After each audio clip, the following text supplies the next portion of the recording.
You're a spiritual being in physical form, a dichotomy of light and dark, where energy equals mass on a journey designed to fulfill our personal legend and purpose. To use humanity throughout, to amplify and transcend, tame the ego, raise the humanity. That's a signpost up ahead. Your next stop, the High Vibe Zone.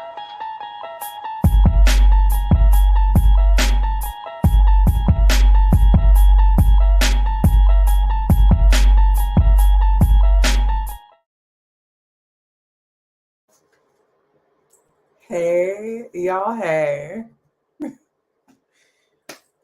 Welcome to the High Vibe Zone. I am your host, Response. And if this is your first time in the High Vibe Zone, you have not found this place by accident. And if this is not your first time, welcome back. I'm super excited to talk to you all today. Topic is something that's been on my mind, especially in this world of social media, and just something that I'm going to share this journey of critical thinking with you. But I'm super excited to have you. I just realized that I need my encouraging cards because that's really something that helps out what we talk about. But I don't know. I have a few in front of me. So let me see if I can locate them. If not, I'm just gonna shuffle what we have and we're just gonna use these ones. I have no idea where the rest of them have been. So while I shuffle, I just want to thank you all for being here. It is April, y'all. Like, what is going down? It is April. In fact, it is the third. I think it's like the third week. Yep, because I have third Saturday. So third Saturday is an event that I host in my neighborhood, and it's a community cleanup. So it's this weekend. So it's definitely the middle of April. All right, I'm just going to pull this card because I don't know where the rest of my cards are, but I just pulled a random one and hoping that it, aligns. Melody from Massachusetts, great for you to be here. Thank you for being here. Go ahead and drop in the comments what you are grateful for. Gratitude changes the attitude, and we are doing that in the High Vibe Zone. So the card, oh, this one's interesting, is make mistakes. Okay, I wonder how this is going to align with our conversation today. This came up in one of the High Vibe Zones. I think it came up with Thoughts High Vibe Zone. If you haven't checked that one out, his was really, really good. Making mistakes in regards to critical thinking, I think, is part of the journey. And what comes to my mind is I've made tons of mistakes, y'all. Like, some of them I share with you. Like, I talk about my unhoused journey. I haven't even gotten to my relationship lesson mistakes, but those are big. Career mistakes, all of those. And I think that when I think of some of the mistakes that I've made, it's even more important for me to have this element of critical thinking. So let me just dive into this conversation today about critical thinking, give you some good nuggets, and let us go through it. Okay, Melody is grateful for this, for souls like you that are willing to share their light. I receive it. I receive it. And shout out to all those light workers out there, because this thing that we do is different than what is really highlighted in our society. And I mean, I would say more so in the American culture. But we are out here, y'all. Like, we are the high vibe humans that still experience the dichotomies and the balances of life.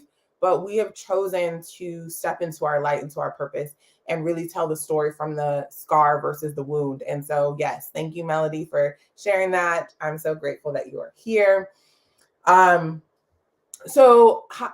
Okay, critical thinking. So critical thinking essentially is the ability to critically think, to basically look at anything you think about in multiple dimensions, is the way that I like to think about it. So I've always been, ever since I was a little Sharice, and my mom can confirm this. She is on LinkedIn. If Mama, you're watching, hey Mama, hey. But my mom can confirm this, that I have always asked why. Now, I grew up in the 80s, right? So I grew up, well, y'all wouldn't know that. But I grew up in the 80s, and I also grew up in a generation where it was like, you do what we say. You have as a kid, you're never supposed to question your parents. You get backhanded or like whooped or whatever. Like I grew up in that generation. In fact, I was reflecting on this the other day. I went to a school, y'all. This is, I don't know how many of you can relate to this, but I went to a school that would paddle you if you, it was a private school for a short period of time. And there was a whole nother situation there. But if you got in trouble, they would have permission to paddle you. Like that was the type of generation which it was like, you just do what we say. I never vibed with that at all. I was always asking why. I wanted to know more. I needed to go deeper. I always sought out more dimensions of the answers. And so I think that really started my journey of critical thinking. Now, as I've gotten older and I've gone through life, I've always just had this innate desire to think beyond what somebody is telling me, to go beyond what I am seeing, to really look at different points of views, to ask some of the great questions that go with critical thinking. So I'm before the end of this, I'm going to gift you with some tools that really can amplify some areas of critical thinking, because in this day and age when we have so many people that, value the follower count and the likes. I mean, first of all, those things aren't going on your epitaph or your gravestone. So like, those are great to for a moment of validation, but they should never roll up into what you consider your worth to be. So just be mindful of that. But in this way, it's like, oh, how many followers do they have? Or, are they yelling the loudest? Or is their anger matching the vibration, the frequency that I'm feeling, right? Those are some of the things that come out when you think of conversations that might be happening on social media. So I want you to just be very mindful of that. And then you have this other part that plays into, you have the news. So there's a saying, if it bleeds, it leads. So the news has a way of being able to position fear and as information. So it basically tells you, hey, this is what you need to be worried about. This is what you should be focusing on. And if you consume a lot of that, especially in your early morning, it just heightens your cortisol. It just heightens anxiety. It just heightens the way that you view and interact with the world. So I want you to be mindful of the news source, the social media source, and then also thinking about who is telling you this information. Now, depending on who's telling you this information, they might not be very objective because they have their biases, their prejudices, their association with isms, their life experience, things like that. And to take something as truth without really standing in your own truth can be really challenging. It's almost like trying to put on prescription glasses that do not match your prescription. It's going to be very hard for you to see where you're trying to go. So think of critical thinking as adjusting the prescription and asking and saying the right questions. If you've ever gotten an eye exam, they say, is A be better or B better, right? A, all right, good. Is C better or D better, right? You want to be able to have some space. Now, I'm going to talk a little bit about the science of our brains and how it relates to critical thinking in a second, but I do want you to realize that it is our human nature as humanoids, as human race, as humans to trust. It actually takes more energy for us to not trust somebody or something than it does to trust. Think about babies. They trust from the beginning. Like they have their mechanisms in which they follow. So it's really important that you think about it in that way. If you don't trust something, you don't trust somebody, you are expelling so much more energy than it is to just sit and trust.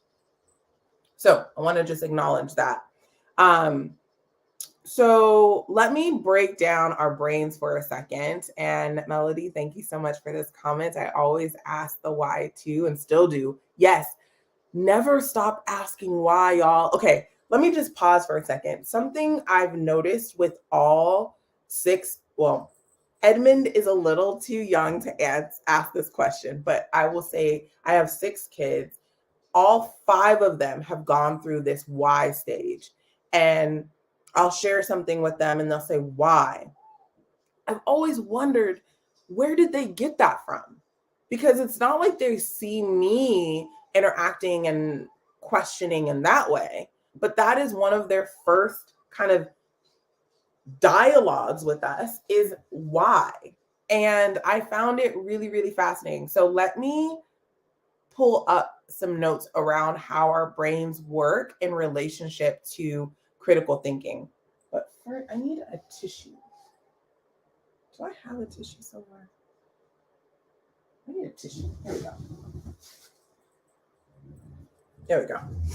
All right. So let me talk about system 1 and system 2 as it relates to our brains, because I think it's going to give some very good context to how our minds work when it comes to how we think about things. So if you haven't heard about system 1 and system 2, essentially what is let's see here. There we go. System 1, system 2. So essentially it's the two sides of the brain. So system 1 is more of your automatic, your fast, your intuitive. It's a system that operates largely outside of the conscious awareness and is responsible for many of our quick and instinctive responses. So if you are cooking and you touch a hot pot and your body just, system 1 reacts. It just takes care of it. Move the hand from the pot. System 2, on the other hand, is slow, deliberate, and analytical. So it is the system that we use when we need to consciously focus our attention and make an effort to solve problems or complete a task. So if you're trying to solve a complex math problem, you're most likely going to engage your system 2 to consciously work through the steps. Now, how does this contribute to critical thinking? Stay with me because I'm going to share a little bit more. So what's important is both of the systems are needed for our survival, right? And to go beyond survival, because I don't believe we just showed up here to survive as spiritual beings in physical form, but they often compete for control, which means while you might have system 1 that's like, fast and, intuitive, you have system 2 that's a little bit slower and more analytical. They're often competing for space because your brain is looking for the most efficient route to getting to where you need to go.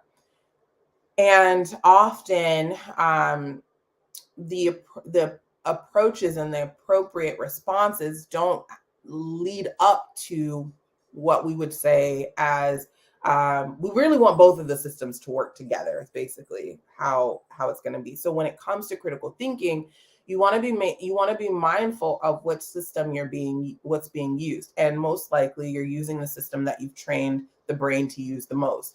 And with social media and with the way that the news operates, your brain is really looking for that dopamine, right? Dopamine is a decent chemical. I talked about that before in a post.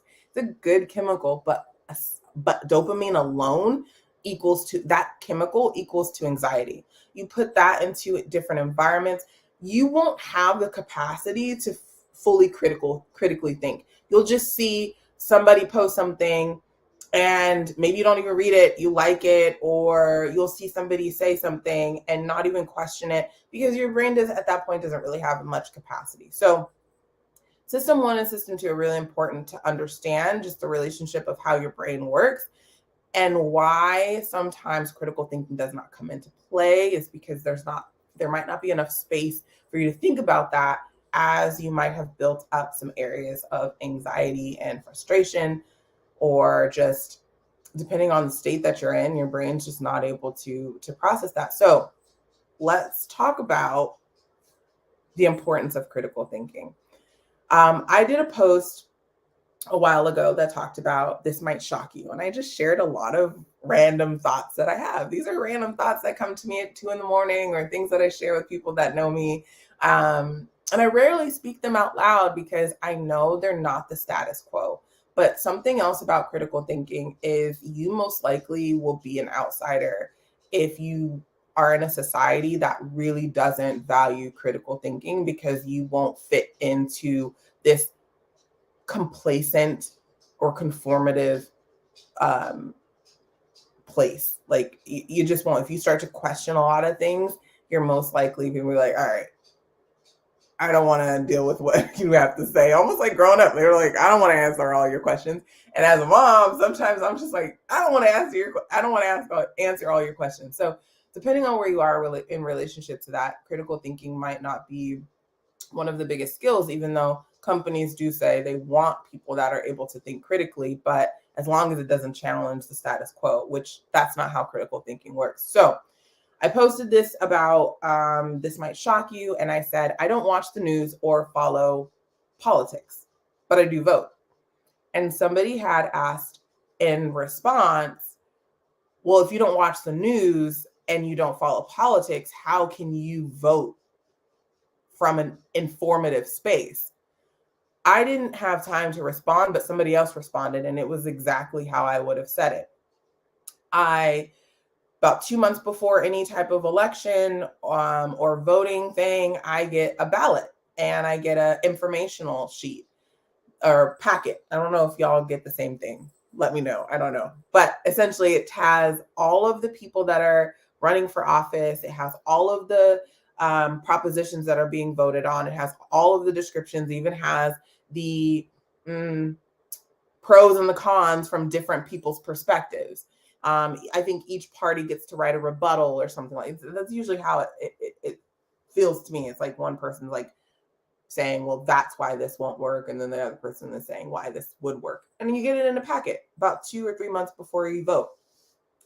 I carry that thing around with me everywhere. I take it with me in the bathroom. I read that thing and I read it all the way through. And then I do my research. I start researching what people are saying. And I go to where I want to, and I go to different sources. I don't just go to one source. I just listen to what other people are saying. If I'm interested or if there's something I'm not sure about, I will go do more research on it. But if it's something that feels aligned with me and my values and what I would like to see more of in the world, I don't need to do deeper research. But if it's something that I'm not too familiar about, where I'm just like on the fence, or I'm like, this could, but this couldn't, I go out and I check my sources. I don't need to watch the news. I don't need to listen to the debates. I don't need to do any of those things. I find those to be, at least for me, just a waste of my energy and space and time, where I can just get all the knowledge and then ask the questions that I need to ask. So that is a form of critical thinking, being able to think for yourself. And when it comes to things that are very important.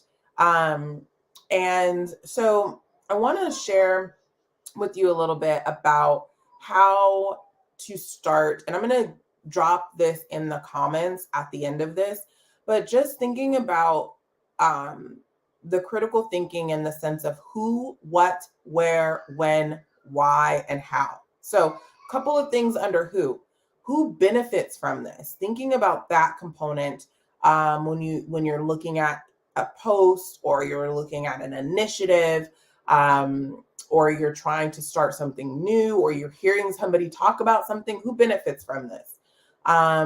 Is this harmful to someone? Like, who could this harm? Thinking about that component as you're looking at stuff. And I will tell you, this is not a dopamine session. This by no means is meant to give you the quick answers. Now, as you practice critical thinking, you can get quicker at it by being able to understand and assess from different angles. But if you're starting out and you've been consuming a lot of information and for some reason you don't feel aligned or something feels off, you're going to want to start with this checklist, because it's going to give you a buffer between the decision making that you have, what's being told to you, so you're not taking everything at face value. Don't believe everything you think. That is so huge, especially as it pertains to the stuff that is in your brain. Because the way that I talked about system 1 and system 2, you also have another component of biases, which there's a whole nother science on that I'm not going to get into today. But your biases were designed to provide you with a way for your brain to categorize information, right? Just categorize information. Now, where your biases start to shift from being helpful to you and harmful to you and others is when you've taken these biases, combined them with experience, and often with a lot of information. So You've taken in a lot of information about a subject. For example, if I ask someone to draw what an old person looks like, they're probably going to draw with gray hair and maybe with a cane. They're going to draw from their bias of what was presented to them. So your bias plays a huge part in alignment with your system 1 and system 2. So when you're thinking about something, it's really important to ask these questions first before you go into it. So going through more of the checklist, what decisions, who makes decisions about this? So when you think about just like where something is coming from, who makes the decision? And I might lose a few people in this because I actually have a really good example of critical thinking as it relates to a topic that I've seen a lot on LinkedIn. So just stay with me for another 5 minutes and I'm going to share this with you. It might not be liked by all. I'm just going to point it out there, but it's something that came to me at 2 a.m. in the morning. So I'm just going to share it with y'all.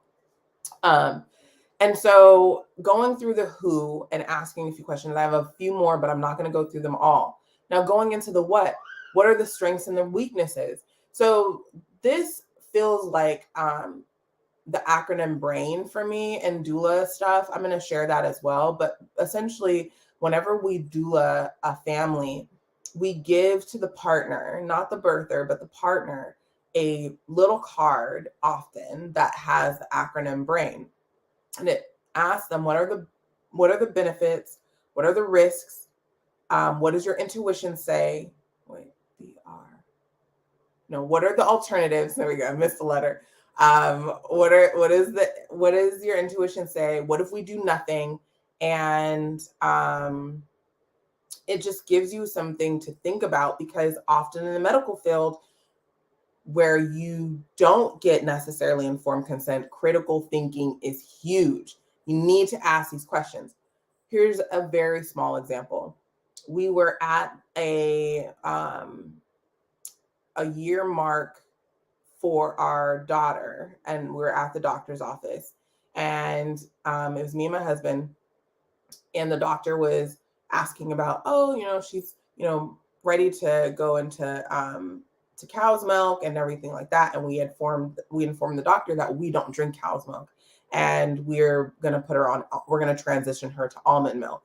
And the doctor said, well, cow's milk is the best milk for young kids.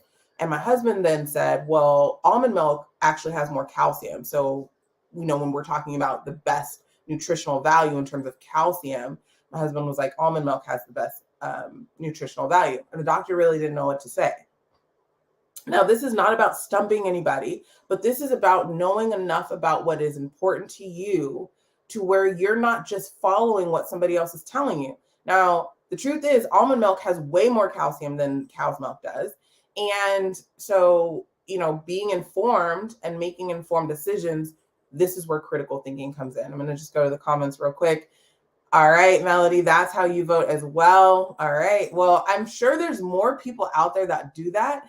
So I was really surprised by that person's comment, because I think that there is another portion of people that really rely on the news and debates to make their informed decision. And that's not always the best way to do something like that. I don't think it's wrong, but I think you should balance it out with doing your own research, reading your own initiatives. And whenever I do vote, I rarely see people bring pamphlets in. I have seen a few people, but some people just don't bring pamphlets in. They just know what they're going to, I guess that's a great way of doing it too. I can't judge what process they take. But all I'm saying is I'm in the polls for a good 30 minutes and I'm going through what I've made notes on my pamphlet about. So thank you for sharing that, Melody. Sounds like we're definitely aligned in that. But again, what are the strengths and weaknesses?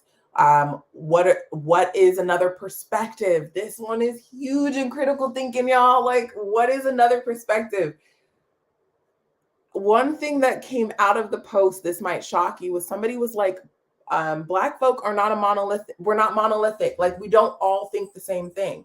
And there was a lot of folks that felt that I might have went against some form. Y'all should check out the post, y'all. It's dope. But like, I wasn't going against anything. I was just speaking from my space and my truth. And providing another perspective. And perspective is not about threatening another person's life experience or views. It's just looking at something in another way. The fact that, how we even exist, protoplasm and protoplasm came together and made you and I, right? Like that's how 1 in 4 trillion chance that we're even here on this earth. And the odds go up exponentially as we occupy different spaces. So people are going to have different perspectives. That is okay. The point of having a different perspective, and if you're trying to get to a common ground, this is why critical thinking is even better, because then there's a dialogue versus a demand for somebody to conform to the way that you think, regardless of how you feel about what they think. This is very, very key. This is why sometimes things aren't moving in the direction that we want them to go, is because we want the person to see our perspective, but we're not willing to hold space for the journey that allowed them to get to the perspective that they have. You can't do that. It's not going to work that way. I'm going to share a little bit more in a bit. But again, perspective. What are the other alternatives? What would be a counter argument? I don't know if y'all took debate in school, but healthy debating is really good. You get to see another perspective. Now, when you do debate, you got to make sure that ego is tamed, right? Got to make sure that ego is in check. Otis needs to take a step back, because when you debate, it's better to be kind than right. It's better to be kind. And that doesn't mean you just flop over, but you don't need to be rude or anything like that to the other person. Something else I want to just bring up is, in critical thinking, in the lack of critical thinking, there's an upholding of stereotypes. Now, I have a formula for stereotypes. I have it in a visual, but I can't pull it up right now. So I'm just going to tell you what the formula is. Simply is, if you see a stereotype and it goes like this: all, insert gender, insert ethnicity, insert any category that we use for someone, are, and then a description. So a way to think of a stereotype: all millennials are, all Republicans are, all Democrats are. You feel me? Like all Black people are, all white people are. That's a stereotype. There is so much that can be broken down into that, because there's no way that all of those people or in that categorized group could be that. So there has to be an interjection of thought there. And most of the time we don't, because we're trying so hard to make a point, but nature never tries that hard. If you're trying that hard to make a point, maybe there's a moment where you need to take a step back. I'm just putting it in that perspective. Okay, last couple ones, and then I'm going to share this like critical thinking as it relates to something that I've observed on LinkedIn, and some folks might not like it, but I'm just going to go there. Okay, so where would we be in if we see this in the real world? Okay, fire thought. I've said this multiple different times. If you notice people that are talking about topics of racism or white supremacy or anything of those low vibrational conversations, right? They rarely talk about what the world is supposed to look like. This is the shift. We can talk about the past and what things are occurring, and everything actually is in the past most of the time, very rarely in the now. Even in the now, but it's complex, because even in the now is the past and the future. I'm not going to even go there with y'all. That's for another high vibe zone. But essentially, the further back we go, that is definitely in the past. But what about what do we want things to look like? That's where visionaries come in. This is where philosophers come in. And we don't really amplify those a lot in our society, because so many of us tend to stay in, I guess, the frequencies that we match. I don't know.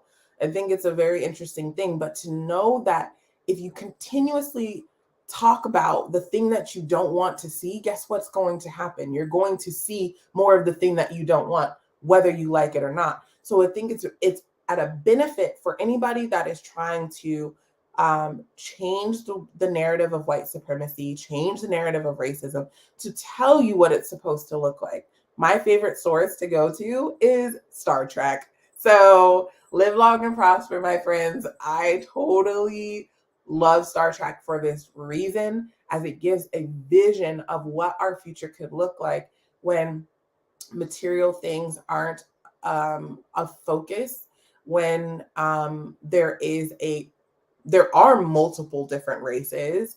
There is just one occupying this earth right now. Um, and it just gives you an idea of what things could look like. And I think that's really important to have those visionaries alongside the people that are speaking to what's going on. I think that there needs to be both. Both can exist, both can hold space. You can have the sadness and the happiness at the same time. You can laugh, cry, right? You can do all of those things. Okay, let me just jump to my questions. Okay, let me pull this up because this is something that maybe this is for another post and I'm going to wrap this up very soon, but this is in relationship to the conversations that I see and hear around white people. Now, I've written multiple things about this, so this is nothing new that I'm talking about. However, these questions are very helpful in understanding this thing, because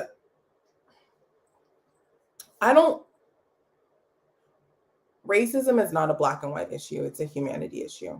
As it relates to the US, I understand that a lot of the history feels black and white. Racism is antiquated. It is primitive. It has been around for a very, very long time. When you take it into the context of the US, I can understand where people have deemed it to be black and white issue, but it definitely is not. There is racism across all ethnicities, and it shows up in different ways. So when I think about this conversation directly towards white people, something in me does not feel right. And I don't know how to express it in this moment, but it doesn't feel right to my soul. Maybe it's because I grew up in a very multicultural area. Maybe it's because, my husband is Portuguese and checks the white box along with a couple other things. Maybe it's because my kids are beautifully blended. And when I hear this conversation, I just wonder where we're going with this as it relates to these little beings that are understanding themselves and hearing parts of themselves spoken about in a negative way. Maybe that's what it is. Maybe, I don't know, maybe it's because if we are to change the way that things are going and we want them to be better, we need everybody. And something that I've thought about is, if I'm going to say, hey, let's get to this beautiful destination and we're going to ride in the car together, but before we get in this car, I'm going to tell you everything about you that's wrong and that you're doing wrong and that I don't like and that you need to change, you're going to get in the car with me and go on this journey? No, you're not. So the way that I think about this is, if in fact, from what I'm seeing, white people are such an integral part in shifting what's going on, I feel like there should be some better questions asked before generalizing an entire ethnicity. So this is the preface of that. Hey, I don't see your name, but you're checking in from Montreal. Great to have you. Friends in the North. Amazing, amazing. All right, so let me dive into these questions that specifically address when you see someone talking about white people. Let me just go there. All right, this is an example. I have many more, but this is the one that's been top of my mind. I wrote the one with the perspective called The Sins of Our Forefathers. It was inspired by the movie The Help. Ooh, can you drop that in the comments for me? I would love to read what you've written, please. And what's up, Derek? So good to have you. Well, let's dive into these questions that I just was like, okay, if we can answer these questions, we can get a little bit closer to solving this conundrum that is happening. So first question, can you describe to me, or not even me, Can you describe what a white person looks like? If someone says blonde hair, blue eyes, they're wrong. Though that exists in multiple different ethnicities and nationalities.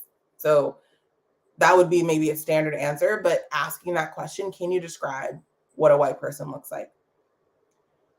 Next question, what is the main identifying factor for someone who is white? How can you identify them quickly?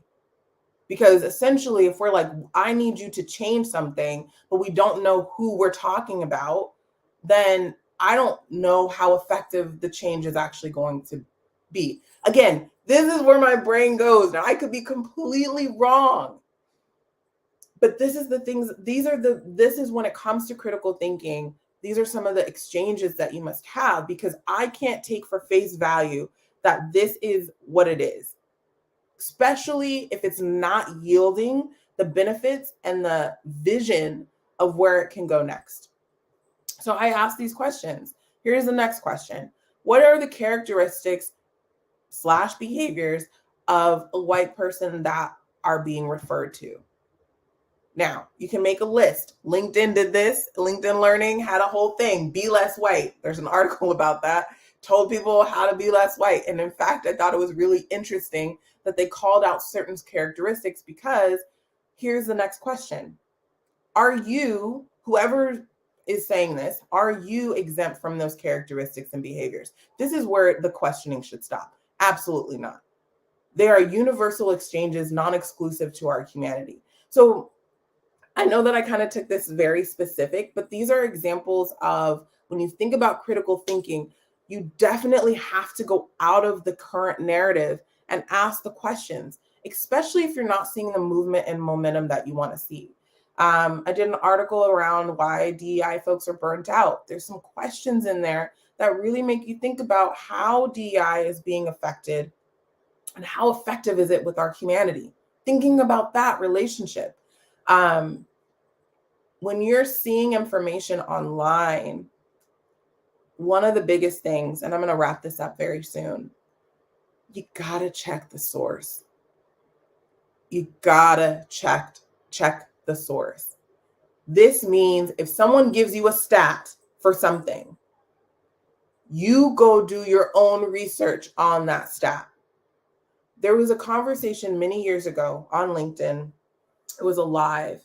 And this person was talking about how suicide was the largest amongst the Black community, Black folks in the US. And I did some research and found out it wasn't. The largest suicide rate was from Native Americans in the US. And while this just check the source of whoever is telling you so. Check my sources. I'm posting a bunch of stuff. Check my source. Check and see if it aligns. So some of my stuff is philosophical, or more like kind of woo-woo, some of it. But most of it is, where I've sat with a new idea. Now, new ideas are new ideas. They're coming up every single day. But if you have someone that's telling you a stat about something, someone that's telling you this is, especially when it comes to someone's life, this is someone's death rate, this is somebody's mental health, like check the source on the information, especially now that people can basically know what areas to pull and trigger. People know that if they post something, they're going to get this type of response. Check the source. And even if the source is someone's thoughts, think about it from the lens of, this is this person's eclectic collection of experiences. I want to just hold space for that. I align with what they're saying, but don't always take it as 100% truth for you in the way that you operate, because you might be operating from somebody's borrowed values or someone's borrowed energy. Be very mindful. Is the source angry? Is the source happy? Is the source neutral? Paying attention to all of that really helps with your critical thinking. Okay, so I've already talked about the definition of critical thinking, how System 1 and System 2 operate. I've given a few examples. I don't know who's watching right now, but if you have, what questions can I help answer in regards to critical thinking? or what would be helpful for you in terms of thinking about critical thinking, go ahead and drop it in the comments. Even if you are watching the replay, I could go back in and answer some of those. But what thoughts or what has come up for you during this conversation or dialogue or just monologue, whatever, of critical thinking for you? What resonated with you the most? Where are you in relationship to critical thinking? Go ahead and drop it in the comments. I'd love to hear what you think as it relates to this conversation. I'm trying to think if there's anything else that I want to share about critical thinking.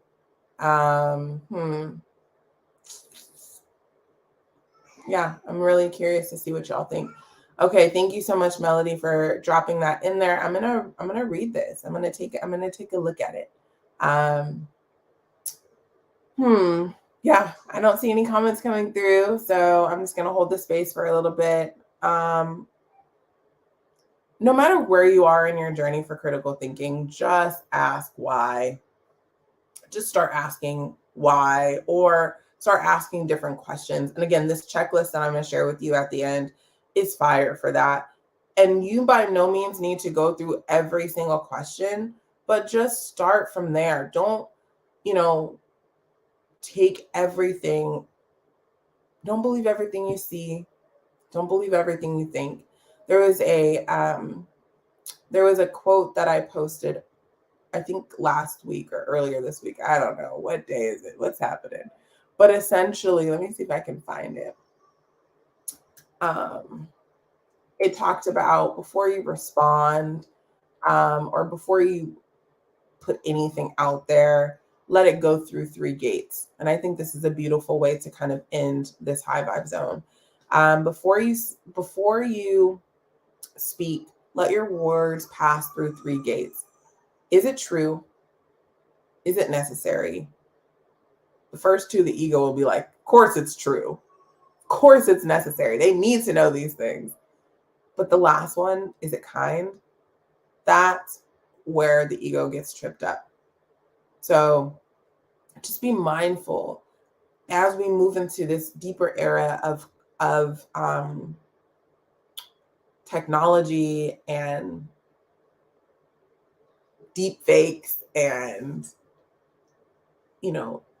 different things that are happening, right? Our brains are still kind of evolving. We're still there, but there's a lot of components that are differently being introduced to our ecosystems, and so we're not able to always adapt the right way, but we can adapt. And critical thinking is something that I highly, highly recommend that everybody use in their day and age, because it will help with how you're navigating. Take it with a grain of salt is a saying I grew up with. Yeah, that's, a pretty good saying. And do you have to take everything? Do I critically think everything? No, I don't critically think everything. My intuition tells me when to start thinking about something in that way. So if someone tells me a story about a person, this is a great example. Someone I just meet tells me a story about someone I never met. I will hold space for the story that they share, but then I will also be like, I've never met this person. And oftentimes if I meet the person, it's almost different than what the person previously shared with me. So critical thinking has allowed me to have a buffer. I don't even need to really I don't even need to ask all of these questions, but it's given me a buffer on how to respond to certain situations. Now, that's essentially what practicing critical thinking will do. It will give you a bit of a buffer. It won't allow you to be so reactive, because you know that there's more than meets the eye. I grew up around Transformers. Shout out Optimus Prime and Bumblebee. Love Transformers, but they were right. There's more than meets the eye. And so I've always really paid attention to that. Think about critical thinking in that way. Like, there's more than what's being presented to you. There's always some other layers, some complexities. Now, depending on how deep you want to go, it could take you a very long time. But if you practice critical thinking on the areas that matter the most to you, you don't need to adopt every single initiative, but the ones that matter to you, that is where you want to operate your critical thinking. And then as you start to gather new interests and explore new things, use critical thinking highly when you are introduced to a new idea. So if someone tells you that racism is this person's fault or issue, critically think that, because history will prove otherwise. Racism is not exclusive. Let me put it that way. When you think about, this is now coming out a little bit more on social media about how we're one race. That has been a known thing for a very, very long time. But then you want to critically think, why isn't that at the forefront of some of the conversations? Or when you think about, I critically think about our education system and what it could potentially be like. Why does it have to be this way? What would it look like if it was a different way? What was the origin of how our educational system? I do this a lot with the workplace. How did the workplace come to be? A lot of education and workplace stem from Industrial Revolution, which was not it had its benefits in terms of moving us into a different era, but the way that things were done and how our humanity was not honored, not a great thing. So I look at those different facets, and I just encourage you to do the same thing. Informed consent is also a form of critical thinking. Don't just take the person in the white coats as all truth. Ask the questions. Doesn't mean you have to be skeptical of it. Just ask the questions. What does this procedure entail? What are the risks? What are the benefits? Is there something that I need to know that I haven't, that hasn't been shared? Just ask a little bit more questions. This is very key in birth. This is why I've moved from hospital birth to home birth, because I'm like, all right, you keep telling me one narrative, but my body completely tells me a whole nother narrative. I'm going to trust my body in this. And I've been proven to be right in that way. And I take that empowerment and go to the next level. So I think it's really key for us to just have a concept of critical thinking. Whether you resonate with everything that I shared or resonated with nothing I shared, take away this element of critical thinking. I'm going to drop some helpful stuff in the comments. Thank you all for being with me. A full 50 minutes almost. Thank you, thank you, thank you. I'm going to send you off with a blessing of light, love, and gratitude. I have been going back to our card, make mistakes. You're not going to always get it right, but make mistakes and enjoy this journey of being a spiritual being in physical form, having this human experience. Honor your humanity, honor others' humanity. And let's get to that gorgeous place, because change is hard at first, messy in the middle, and gorgeous at the end. Thank you so much for being here with me in the High Vibe Zone. I'm Sharice Fons. I will see you next time. Light, love, and gratitude. You're a spiritual being in physical form, a dichotomy of light and dark, where energy equals mass on a journey designed to fulfill our personal legend and purpose. To use humanity throughout, to amplify and transcend, tame the ego, raise the humanity. That's a signpost up ahead. Your next stop, the High Vibe Zone.